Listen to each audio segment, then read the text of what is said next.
Questão 38. Ele fala para a gente de uma ilha vulcânica situada perto da costa sul da Islândia.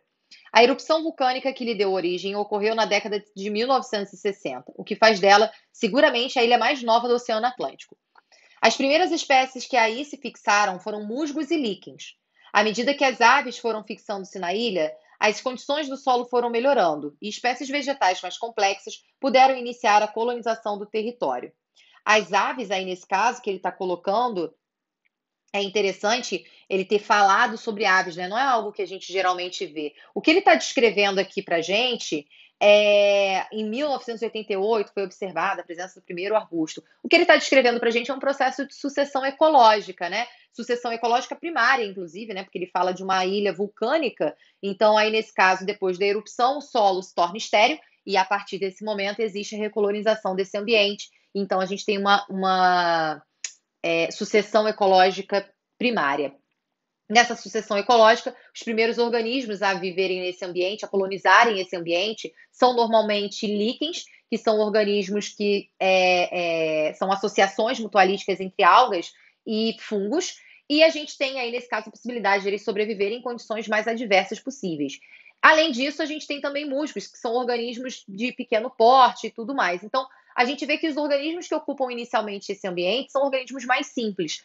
E aí ele coloca mais de 20 anos depois, quase 30 anos depois, na verdade, né, o primeiro arbusto começando a ser formado nessa ilha. Ou seja, o processo de sucessão ecológica é um processo que demora décadas para poder se desencadear, para sair de cada um desses estágios. A gente tem aí, nesse caso, muitos e muitos anos pela frente para você ter todo esse aumento de complexidade de um ecossistema. Ao longo das etapas da sucessão ecológica, a gente vai observando que a biodiversidade aumenta devido ao aumento da oferta de alimentos, e aí a gente tem um aumento do número de nichos ecológicos que a gente fala, né?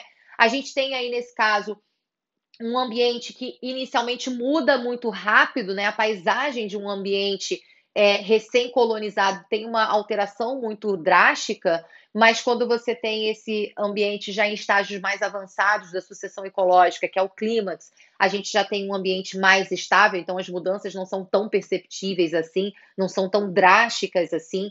A gente vai observar também uma mudança em relação à produtividade que esse ambiente apresenta. A produtividade primária líquida, primária bruta, vai mudar ao longo dessas etapas de sucessão ecológica.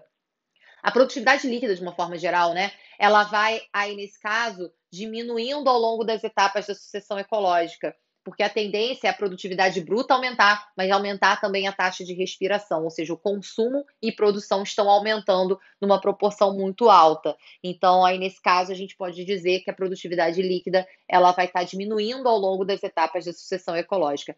Todas essas mudanças que a gente observa na sucessão ecológica, elas vão acontecendo dentro das etapas de éssese, série e clímax, né? Então, a gente vai tendo aí, nesse caso, desde o ambiente mais simples, que é na éssese, até ambientes mais complexos que a gente encontra no estágio de clímax. Ele cita no meio do texto aves que foram se fixando na ilha e melhorando as condições do solo. Aves aquáticas, as fezes dessas aves aquáticas são ótimos fertilizantes para o solo, né? A gente tem aí, nesse caso, o guano, que é um excelente fertilizante. Tem aí, nesse caso, grande carga de nitrogênio, fósforo, que para o solo é essencial para a sua adubação. Por isso que ele cita aí no meio do texto essa ave. Nem é o foco da questão, mas eu achei interessante o comentário. O conjunto das alterações ocorridas no ambiente descrito é exemplo de... O conjunto dessas alterações que ele foi descrevendo para a gente é um exemplo de sucessão ecológica. Aí a resposta já é a letra C. Ele não descreve nicho ecológico. Nicho ecológico é se ele estivesse descrevendo uma espécie, a forma como ela captura o alimento, a forma como ela se reproduz, em que momento do dia ela tem maior atividade, ela é mais ativa. Isso é nicho ecológico e ele não descreve nada disso para a gente aqui. Eficiência ecológica também não fala nada sobre eficiência ecológica. Se falar de eficiência ecológica, você teria que falar de uma espécie específica para falar sobre a eficiência dela. Ele nem fala isso, né? Irradiação adaptativa, a gente tem aí, nesse caso, a irradiação adaptativa, você tem um ancestral comum, e aí, nesse caso, você tem descendentes gerados a partir desse ancestral comum, e você vai observar que cada um tem adaptações específicas para o ambiente onde vivem. Então, você tem aí, nesse caso, diferentes estruturas corporais, mesmo que o parentesco entre eles seja muito grande, né? E dentro de uma irradiação adaptativa, a gente vê que indivíduos que são extremamente aparentados, que têm um alto grau de homologia, que têm mesmo origem embrionária, eles podem apresentar analogias, relações de analogias diferentes. Aí, nesse caso, eles têm aí, nesse caso, órgãos com funções distintas, porque eles estão sob pressões seletivas distintas, tá? Isso é irradiação adaptativa e não a questão, não está tratando nada disso. Resistência ambiental, também não fala nada sobre resistência, né? Aí, nesse caso,